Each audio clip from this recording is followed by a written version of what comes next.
Pagi kedua, dan hari kedua Radit menghilang tanpa kabar. Entah sudah berapa kali Kamala mencoba menghubungi suaminya itu. Namun, sampai detik ini, panggilan selalu berakhir dengan suara operator, menyatakan ponsel prianya berada di luar jangkauan. Sebenarnya, apa yang terjadi? Kamala mengerang pelan. Sambil mengacak-acak telur di teflon, dia terus mempertanyakan keberadaan Radit. Sebagai istri pria itu selama 20 tahun, Radit menghilang pasti karena bekerja. Namun, pria itu pasti akan meninggalkan pesan. Atau setidaknya, Asep yang akan memberitahukan keberadaannya. Sayangnya, tidak ada satupun dari dua orang itu memberi kabar. Tidak ada pesan bahkan panggilan telepon. "Kamu, kemana?" gumam Kamala sedikit berbisik. Tanpa terasa air mata Kamala menitik.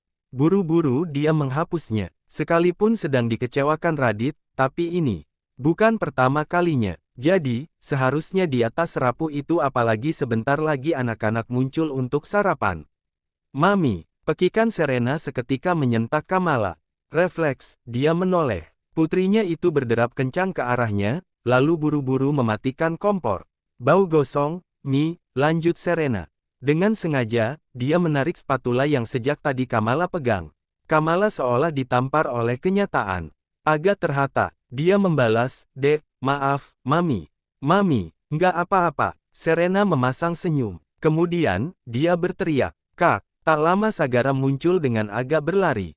Dia bertukar pandang dengan Serena sesaat, sebelum kemudian putranya itu menarik Kamala menuju kursi. "Meja makan, Mami duduk aja," ucap Sagara.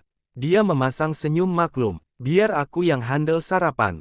Biasanya juga aku yang urus makan pagi aku sama Serena, Mi, jadi pagi ini, biarin aku ambil alih job deskku." "Oke." Kamala sudah akan membantah. Hanya saja, Sagara sudah buru-buru berlalu.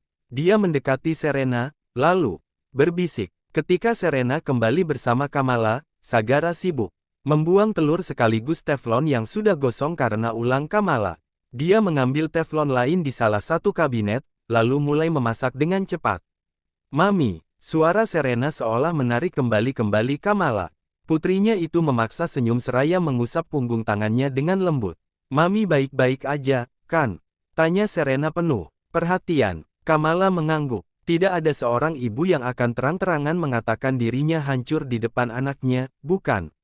Kecuali, jika kondisinya benar-benar sudah tak sanggup lagi berdiri. "Mami baik-baik aja, Dek." "Maaf." "Ya." Serena mendengkus geli. "Ngapain minta maaf, Mi?" "Serena paham kok, Mami pasti masih ngantuk, jadi agak ngelamun dikit." Kamala menyunggingkan senyum. Dia tahu, Serena hanya sedang menjaga harga diri Kamala. Jadi, dia akan mengiyakan skenario putrinya itu. Ketika Sagara kembali bersama mereka, dia membawa 3 piring makanan sekaligus. Tidak ada masakan yang berlebihan, hanya sepasang roti bakar, scramble egg yang masih agak basah, dan beberapa potongan daging. "Aku nggak bisa masak banyak-banyak, Mi. Aku sama Serena harus buru-buru ke kampus buat rapat soalnya," terang Sagara. "Stok di kulkas juga mulai kosong, jadi kayaknya nanti kami belanja dulu sebelum pulang." Kamala mengangguk. "Iya, Kak, masakan kakak kan selalu enak, mau seadanya juga Mami doyan." "Makasih." "Ya, Kak." Setelah obrolan singkat itu, tidak ada yang mencoba untuk memecahkan keheningan. Kamala sendiri terlalu sibuk dengan pikirannya sendiri. Walau dia tahu masakan Sagara selalu sedikit hambar karena jaga badan, tapi suasana hatinya semakin membuat masakan putranya ini tidak ada rasanya. "Mami." Kamala kembali tersentak. Dia memaksa untuk mendongakkan kepala, lalu melirik Sagara dan Serena bergantian. Dia tidak benar-benar yakin siapa yang memanggilnya sebelum ini. "Papi, hilang lagi ya?" "Mi, enggak." Kamala berbohong saat menjawab pertanyaan Sagara. "Papi udah janji untuk enggak mengulangi kesalahan dia selama ini, jadi kakak sama adek harus percaya kalau papi bakal tepatin janjinya." "Oke." Sagara dan Serena saling melirik, sebelum kemudian mereka mengangguk tanpa berkomentar. Satu-satunya yang kedua anak itu lakukan hanyalah mengusap punggung tangan kanan dan kiri Kamala, seolah memberikan kekuatan untuk wanita itu. Benar, Kamala harus bertahan, setidaknya untuk Sagara dan Serena. Jadi, dia harus mempercayai Radit sekali lagi. "Kenapa?" Sebuah suara pelan diikuti usapan lembut di laepala mernaksa Serena mendongak. Sagara menatapnya. Lekat, masih mikirin Mami? Tanya Sagara. Bukannya langsung menjawab, Serena malah celingukan. Mereka sedang berada di salah satu ruang BEM. Sebagai Prince dan Princess kampus, ada beberapa event yang memaksa keduanya harus bekerja sama. Kali ini, karena akan ada pertukaran mahasiswa internasional, sebagai simbol kampus, keduanya harus menjadi wajah tuan rumah. Saat menemukan ruangan 3x4 ini kosong dan pintu tertutup, Serena pun memberanikan diri untuk menjawab, iya, akunya. Papi kenapa bisa cepat banget berubah sih, Kak? Sagara mendesah napas panjang. Mami udah minta kita buat percaya sama papi, jadi kita nurut aja. Enggak, usah terlalu dipusingin. Oke, tapi, gue udah coba telepon papi dan Pak Asep, dua-duanya nggak bisa dihubungi.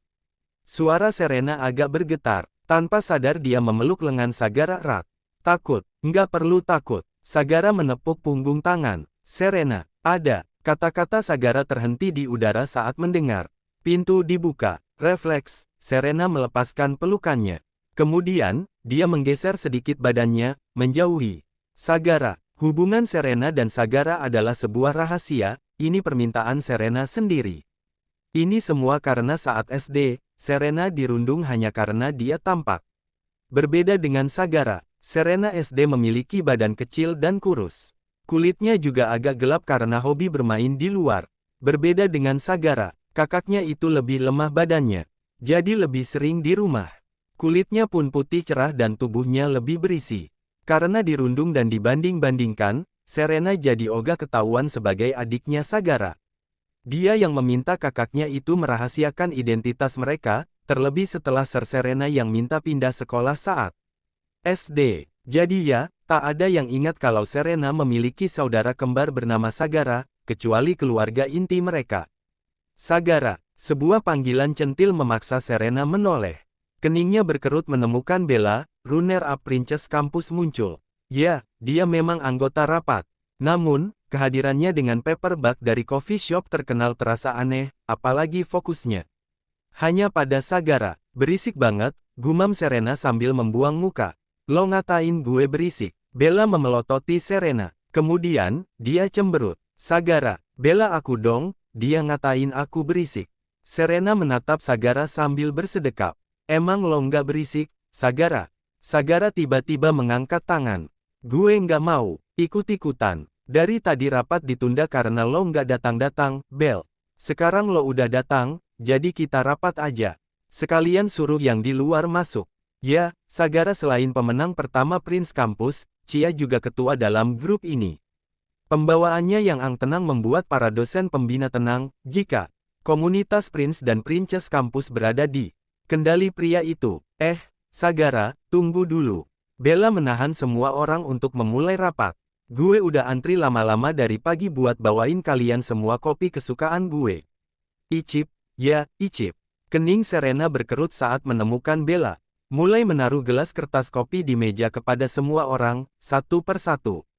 Dia juga berkata penuh keyakinan, aman, kopi, tapi nggak strong. Ada susunya juga, enak pokoknya gue bela-belain nih. Ketika sampai di Sagara, Bella berkata dengan senyum lembutnya. Kamu juga coba ya, Sagara. Aku antri lama banget ini. Antri lama dan bikin rapat kita ketunda 15 menit. Suara Sagara terdengar ketus. Sorry, tapi gue nggak suka minuman selain Americano. Wah, kebetulan. Serena sudah siap mengambil minuman Sagara sekaligus berniat menyelamatkan kakaknya itu. Namun, Bella langsung memukul pelan tangan Serena. Dia menatap tajam ke arah Serena seraya berkata, lo udah punya bagian sendiri, jangan maruk, ucapnya. Serena berdecak pelan. Dia hanya menatap Sagara singkat seolah berkata, selamatin diri lo sendiri. Sagara, Bella kembali menyodorkan minumannya ke arah Sagara. Sekali aja dicoba, Americano emang enak, tapi sesekali minum manis nggak ada yang salah. Kan, enak kan, semuanya, rela mencoba menanyakan pendapat teman yang lain. Mereka kompak mengangguk. Anggap aja ini bentuk permintaan maaf karena aku datang terlambat. Please, Bella memohon. Sagara mendengkus keras, lalu mengangguk. Serena sendiri memilih mengabaikan Bella yang berusaha mencari perhatian kakaknya itu. Perlahan Serena meraih gelas kopinya. Kemudian, dia menyesapnya lambat-lambat. Seketika dia tertegun saat merasakan minuman ini. Kacang, hati Serena mencelos. Tanpa sadar dia menoleh ke arah Sagara. Jangan, teriak Serena. Dia sudah siap untuk menghempaskan gelas kopi di tangan Sagara. Sialnya, kakaknya itu sudah menenggak beberapa teguk kopi. Stop, Sagara. Sagara tersentak. Dia berhenti minum sambil melempar tatapan bertanya. Serena sendiri tak mengatakan apapun. Dia dengan sengaja memukul tangan Sagara, lalu memastikan kopi itu jatuh ke lantai. Serena, Bella memekik, menjadikan ruangan itu hening. Lo apa-apaan sih? Serena tak peduli. Dia langsung mendekati Sagara. Ditariknya kerah leher Sagara, lalu membukanya untuk melihat reaksi alergi. Benar saja, dalam hitungan detik dia menemukan ruam merah di sana. Kacang, bisik Serena. Kita ke rumah sakit, ya. Sagara sudah akan bersuara, namun, napasnya terdengar seperti tersendat-sendat. Kepanikan langsung merayap, memenuhi Serena. Sagara, teriak Serena. Matanya langsung berkaca-kaca menemukan bibir Sagara mulai bengkak. Panggilin ambulans. Ambulans sekarang. Untuk kali pertama dalam hidup, Serena menangisi Sagara. Bukannya kakaknya itu lemparkan ejekan, Sagara malah diam saja. Pria itu tidak bisa berkomentar karena dia sedang terbaring lemah.